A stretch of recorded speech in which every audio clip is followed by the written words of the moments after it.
Olá, alunos, tudo bem com vocês? Mais uma vez, aula de língua portuguesa.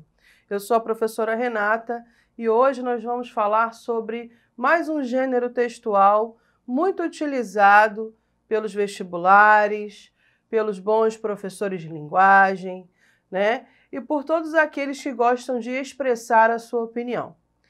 Esse gênero se chama artigo de opinião. Certamente você já deve ter ouvido falar, e eu proponho que nós analisemos essa tirinha aqui. A gente consome muita coisa pronta, por falta de tempo ou preguiça. O pior é consumir opinião pronta. O que a gente pode inferir a partir dessa tirinha?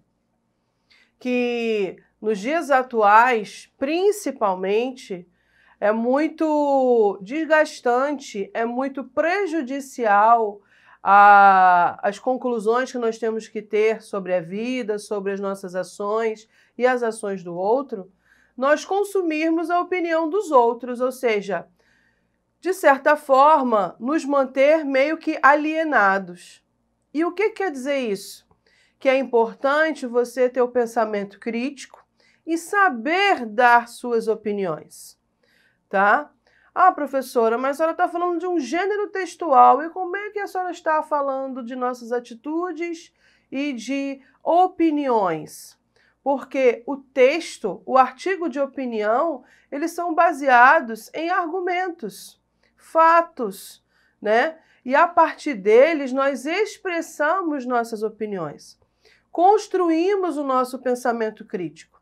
Então, essa tirinha veio para chamar nossa atenção para que, mesmo a mídia, pessoas que possam nos influenciar, né, com um grande poder persuasivo, não nos deixemos influenciar pelas opiniões alheias, e sim que sejam base para construirmos a nossa opinião.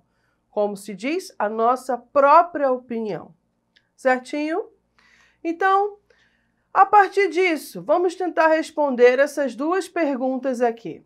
Você gosta de expressar sua opinião sobre fatos ou prefere ficar só ouvindo e lendo a opinião dos outros? Quer relembrar algumas regrinhas de ouro para escrever um bom artigo de opinião? Então, nessa aula que a gente vai fazer tudo isso e responder essas duas questões. Vamos comigo? Então, vamos lá. As características do artigo de opinião, que é um gênero textual, como eu já disse, ela tem como base ser um gênero, né? As características embasam o gênero que socialmente, vamos dizer, é um dos mais cobrados, né, nos vestibulares mais conhecidos do Brasil. Agora, por que ele é um dos mais cobrados? Porque ele tem um caráter argumentativo, certo?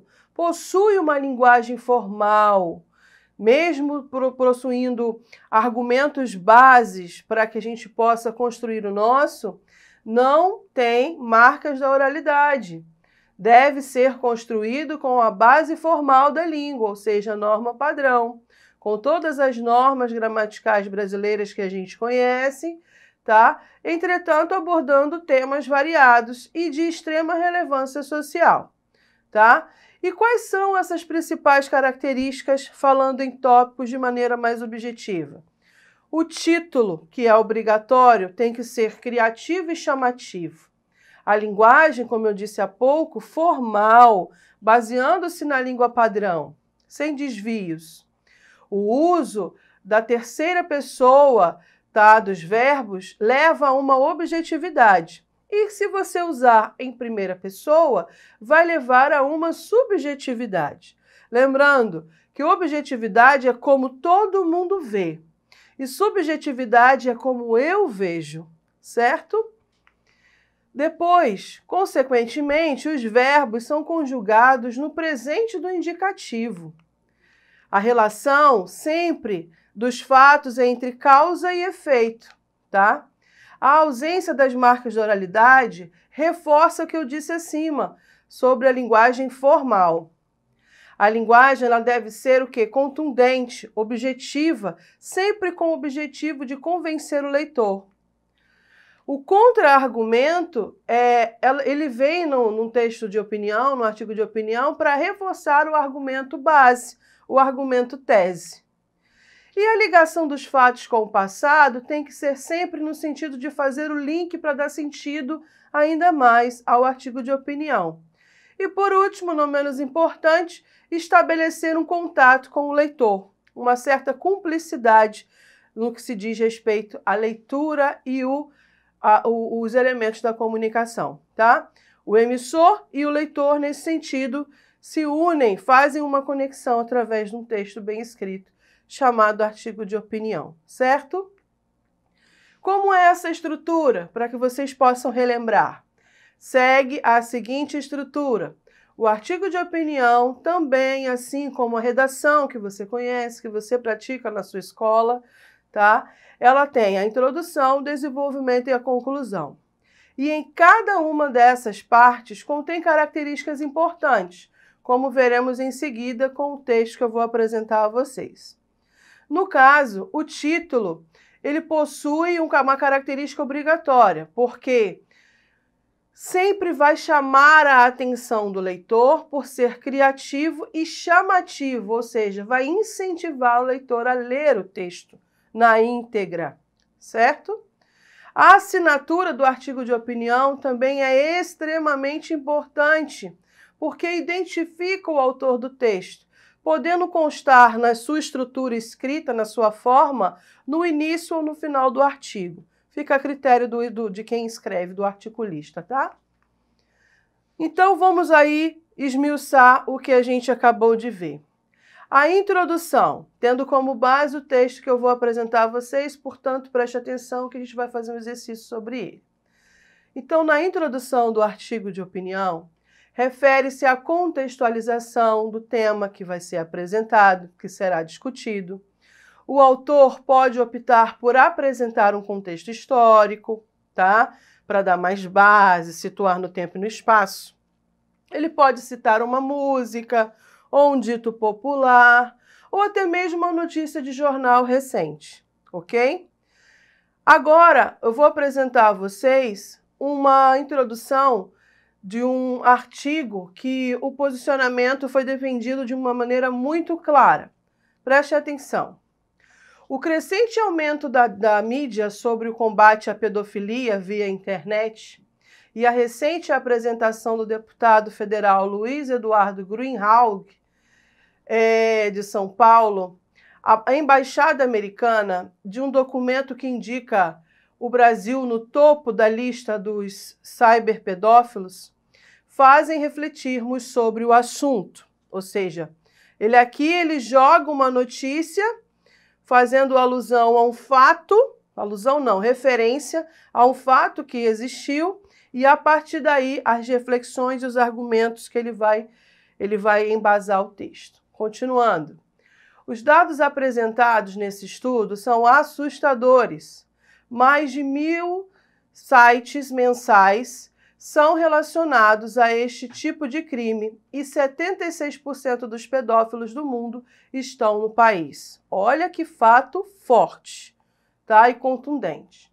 Isso demonstra cada vez mais que há uma necessidade iminente em divulgar meios de alertar os responsáveis sobre como impedir que algo do gênero possa acontecer simplesmente por omissão.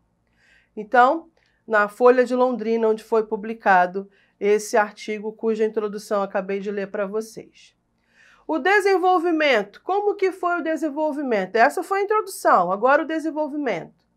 Após contextualizar sobre o tema e expor o ponto de vista, uma palavra que está sempre presente no contexto artigo de opinião, ponto de vista, é necessário apresentar argumentos que sustentem o posicionamento defendido. O ideal é apresentar de 2 a 3 argumentos, tá bom? Para que essa contra-argumentação possa sempre reforçar o último argumento defendido. Então, a argumentação deve ser desenvolvida por meio de análise crítica, que apresente o argumento e exemplos que justifiquem e o comprove. Vale lembrar que o argumento deve ser utilizado por último, a fim de convencer o leitor. Então, geralmente, uma um artigo de opinião vem com 3 argumentos, 2 argumentos bem sustentados para que se convença o leitor da tese inicial, certinho? Então aqui eu exponho para vocês, depois vocês leiam com calma toda essa argumentação desenvolvida nesse exemplo, certo? E a conclusão? Como eu devo concluir ou como foi concluído esse artigo que eu apresentei para vocês? Ao finalizar, deve-se retomar a tese, posicionamento inicial assumido, tá? Na sequência, se o autor assim desejar, pode apresentar uma proposta de solução, o que não é obrigatório, porque pode somente expor as ideias e o que acha, uma vez que o gênero refere-se à opinião do emissor, tá? Então, esses cuidados, com certeza, aumentam a percepção e segurança em relação, no caso, o que ele escreveu, né? Em relação aos filhos, infelizmente a realidade é forte, etc, etc. Então, ele vai retomar a tese inicial para enfatizar a sua tese, certinho? Então, muitos exemplos de artigos de opinião nós encontramos por aí, em jornais de grande circulação, revistas, sites conhecidos. Pessoas se especializam em escrever esse tipo de gênero para provocar o senso crítico da população leitora. Então, eis aqui uma aluna da escola João Moreira Barroso, fica no estado de São Paulo, e escreveu sobre a violência da mulher, tá? Então, depois vocês, com muito critério, calma, retomem a plataforma para que vocês possam fazer esse exercício que eu estou colocando aqui para vocês e retomar todos esses conceitos que a gente está revisando aqui. Lembrando, artigo de opinião, ele coloca ponto de vista em questão, ele trabalha argumentação, ele trabalha tese, baseando-se em critérios de formatação específicos, cuja regra principal é ter uma introdução, um desenvolvimento e uma conclusão. É obrigatório se ter o quê? Um título e a identificação do artigo de opinião, não se esqueça. E sempre, todos os argumentos eles têm que ser embasados em fatos reais, não saia por aí distribuindo fake news, tá bom? Ou notícias factoides, tá certo? Que empobrece o seu texto e tira toda a credibilidade de quem o escreve, tá certo? Então, resumidamente, trago para vocês um quadro aqui para vocês não se esquecerem. Artigo de opinião, gênero textual, tá? Geralmente por meio de bons argumentos. Onde podemos encontrá-los? Em revistas, jornais, sites e blogs de internet. Todo o espaço que se divulga opinião, tá bom? E que são, na verdade, as opiniões refletem o que a sociedade pensa, o que pessoas críticas gostam de colocar como seus argumentos e bases argumentativas, tá certo? Então, em linhas gerais, qual é o principal objetivo do artigo de opinião? Expor opinião por meio de argumentos embasados, exemplificando, através de dados estatísticos, depoimentos ou até mesmo fatos comprovados sobre uma temática atual ou polêmica em vigência, sempre discutida pela sociedade. Certinho? Acesse a plataforma, tem vários exercícios aqui para vocês. Não se esqueçam sempre de ler, estudar e serem críticos em suas opiniões. Até a próxima aula.